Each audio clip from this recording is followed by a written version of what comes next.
अस्सलामुअलैकुम, welcome back to my channel. आज मैं आपके लिए लेकर आई हूँ शलजम गोश्त का सालन। जैसा कि आप सब जानते हैं, मैं बेसिकली एक नेचुरोपैथ हूँ। नेचुरोपैथ की हैसियत से मैंने अपने चैनल पर बहुत से नुस्खा जात शेयर किए हैं और रेसिपीज के दौरान भी आपके साथ मुख्तलिफ हर्ब्स शेयर करती रहती हूँ। आजकल जैसे फ्लू बहुत वायरल हो रहा है, तो मेरे चैनल पर इसके लिए बहुत ही ज़बरदस्त नुस्खा मौजूद है, वो ज़रूर ट्राई करें। इसके अलावा मैंने आपके लिए एक चटनी बहुत स्पेशल शेयर की है अपने चैनल पर, जिसमें मैंने एक खास हर्ब का इस्तेमाल किया है जो आपके डाइजेस्टिव सिस्टम में बूस्टर का काम करेगी। तो ऐसे खाने जब आप बनाएं तो उस चटनी को बनाकर रखें और साथ जरूर इस्तेमाल कीजिए। चलते हैं। अगर मेरा आपको चैनल पे वर्क पसंद आए तो मेरे चैनल को सब्सक्राइब करना और वीडियो को लाइक करना ना भूलिएगा। चलते हैं हम वीडियो की तरफ। शलजम मैंने यहाँ पर ले लिए हैं 1.5 किलो। सबसे पहले मैंने इन्हें अच्छे से धो लिया है और धोने के बाद अब मैं इन्हें छील लूंगी। और छील कर काटने का एक बहुत ही स्पेशल स्टाइल है जो आप लोगों ने ज़रूर देखना है। चले, आप ये देखिए मैंने छील लिया है। अब ये तो आपको पता होगा कि शोरबे वाले शलजम गोश्त बनाने के लिए हम इसे 4 हिस्सों में डिवाइड कर लेते हैं इस तरीके से। लेकिन हम इसको थोड़ा स्पेशल वे में काटेंगे। हम डल्ली वाला शलजम बनाएंगे तो इसको हम शेप देंगे। ये जो इसकी नोक आपको नजर आ रही है ना, ये और इसके साथ जो इसकी ये वाली नोकें यूं गुलाई में आपने निकाल लेनी है। अब आप सोच रहे होंगे कि इस तरीके से तो ये शलजम जाया हो जाएगा, लेकिन हम इसका एक भी पीस जाया नहीं करेंगे। निकलने वाला ये शलजम हम कैसे इस्तेमाल करेंगे, ये जानने के लिए आपने मेरे साथ रहना है वीडियो के एंड तक। अच्छा, सबसे पहले हमने क्या करना है कि एक कुकर में मैंने 1.25 किलो गोश्त ले लिया है, यानी कि 1300 ग्राम होगा ये। ऑलमोस्ट 1 किलो से थोड़ा सा ऊपर है ये गोश्त, ठीक है। और उसमें हम डालेंगे गरम मसाले। गरम मसालों में मेरे पास 3 इंच का दारचीनी का टुकड़ा है, यहाँ पर 5 लौंग है मेरे पास, 2 बड़ी इलायची है एंड 1 टीस्पून काली मिर्च है जो मैं इसमें डाल रही हूँ सारी।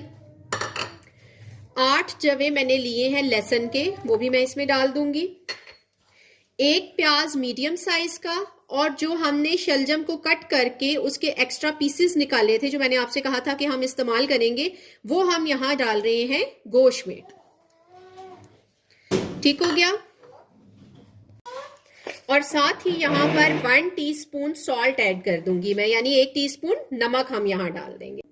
अच्छा, इसमें अब मैंने पानी ऐड कर लिया है। पानी आपने इतना डालना है कि गोश्त भी गल जाए और यखनी भी बचे आपके पास, क्योंकि हमने सालन में यखनी का इस्तेमाल करना है।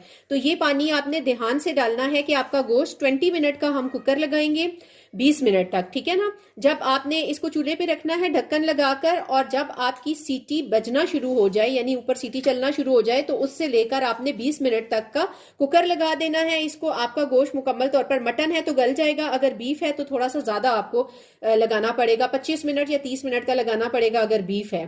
तो मेरे पास मटन है, मैं 20 मिनट का कुकर यहाँ पर लगाऊंगी, जिसमें गोश्त भी गल जाएगा और यखनी भी तैयार हो जाएगी। अच्छा, यहाँ हमने ले लिया है 1 कप ऑयल। जब ये गर्म हो जाए तो हम इसमें डालेंगे 1 टीस्पून जीरे की, ठीक है। थोड़ा सा इसको कड़कड़ा लेंगे और उसके बाद हम इसमें डाल देंगे शलजम। शलजम मैंने इसमें डाल दिए हैं। अभी हम इसे सिर्फ ऑयल में फ्राई कर लेंगे, इतना कि शलजम हमारे गोल्डन हो जाए, फिर हम शलजम निकाल देंगे। देखिए, कुछ ही देर मैंने भुनाई की है और शलजम जो हैं वो गोल्डन होना शुरू हो गए हैं। मुसलसल आपने चम्मच हिलाते रहना है ताकि ये जले ना या कम ज्यादा गोल्डन ना हो। जितनी देर में ये मुकम्मल गोल्डन होते हैं उतनी देर में, अगर आप मेरे चैनल पर न्यू हैं तो जल्दी से सब्सक्राइब कीजिए। मेरी वीडियो, मेरा काम आपको पसंद आ रहा है तो लाइक और कॉमेंट जरूर कीजिए। शलजम गोल्डन हो चुका है। अब हम इसे ऑयल में से निकाल कर साइड पर कर लेंगे और फिर हम इसी ऑयल में अगला प्रोसीजर करेंगे। अच्छा, इसी ऑयल में हमने दोबारा से आप आग लगा लें चूल्हे के नीचे, और उसी ऑयल को गर्म करके इसमें हम 2 टेबलस्पून अदरक लहसुन का पेस्ट डालकर अच्छे से भून लेंगे। ये देखें, हमने यहाँ पर 2 से 3 मिनट तक इसको भून लेना है ताकि इसका कच्चापन दूर हो जाए। देखें, अदरक लहसुन जो है वो भुन चुका है। साथ ही हम ऐड कर देंगे 1 टीस्पून कुटी हुई लाल मिर्च, और लाल मिर्च का पाउडर भी 1 टीस्पून, और ½ टीस्पून हल्दी।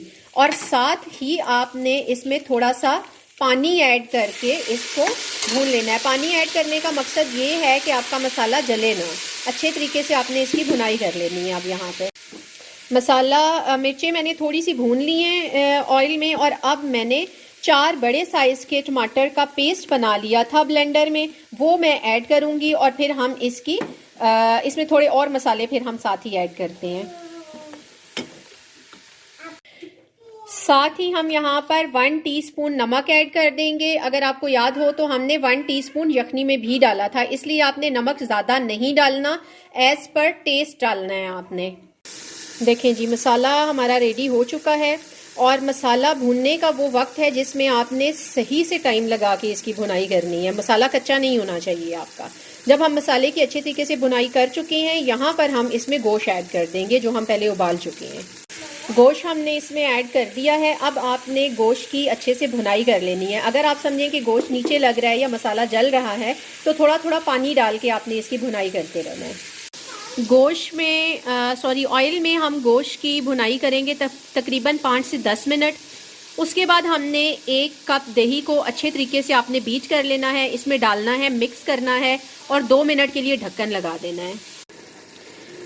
अच्छा, यहाँ मैंने इसमें दही डालकर अच्छे तरीके से मिक्स कर लिया है और साथ ही मैंने 1 टेबल स्पून सौंफ कूट कर डाले हैं इसमें, कुटे हुए सौंफ, ठीक है, या सौंफ का पाउडर आप कर लें, वो डाल दें। उसका फ़ायदा आपको ये होगा कि आपके खाने को एक मुनफरिद सा जायका भी मिलेगा और वो आपके डाइजेशन सिस्टम के लिए भी बहुत हेल्पफुल होंगे, खाना डाइजेस्ट होने में आपके मददगार होंगे। अच्छा, 2 मिनट हो चुके हैं। अब हम इसका ढक्कन उतारेंगे। इसको आप एक बार अच्छे तरीके से मिक्स करें और मिक्स करने के बाद हम इसमें शलजम ऐड कर देंगे। शलजम मैंने इसमें ऐड कर दिए हैं। अब मैं इन्हें अच्छे तरीके से मिक्स करूंगी। तकरीबन 3 से 4 मिनट में जस्ट इस मसाले में शलजम की भुनाई करूंगी और फिर हम इसमें डालेंगे यखनी। देखें, मुझे तकरीबन 4 मिनट हो चुके हैं इसकी भुनाई करते हुए। अब मैं इसमें यखनी ऐड कर दूंगी। यखनी मैंने ऐड कर दी है इसमें। अगर आपके पास आपको शोरबा ज़्यादा बनाना है और यखनी कम बन गई है तो परेशानी की कोई बात नहीं है, आप वो यखनी भी डालिए और साथ आप पानी ऐड कर दें और उसको थोड़ी देर पका लें ताकि आपका शोरबा पक कर मुकम्मल तौर पर रेडी हो जाए। तो मुझे इतनी ही रिक्वायरमेंट है शोरबे की। मैंने यखनी इसमें ऐड कर दी है। मैं कुछ देर इसको पकाऊंगी ताकि शलजम गल जाए अच्छे तरीके से और जायका भी खाने का शलजम में चला जाए। देखिए जी, ये है हमारे सालन की फाइनल लुक। हमारा शलजम गोश्त बनकर रेडी हो चुका है। एट द एंड हम इस पर डालेंगे 1 टीस्पून गरम मसाला और थोड़ी देर आप ढक दें। मसाले की सारी खुशबू आपके खाने में चली जाएगी और आपका खाना रेडी है।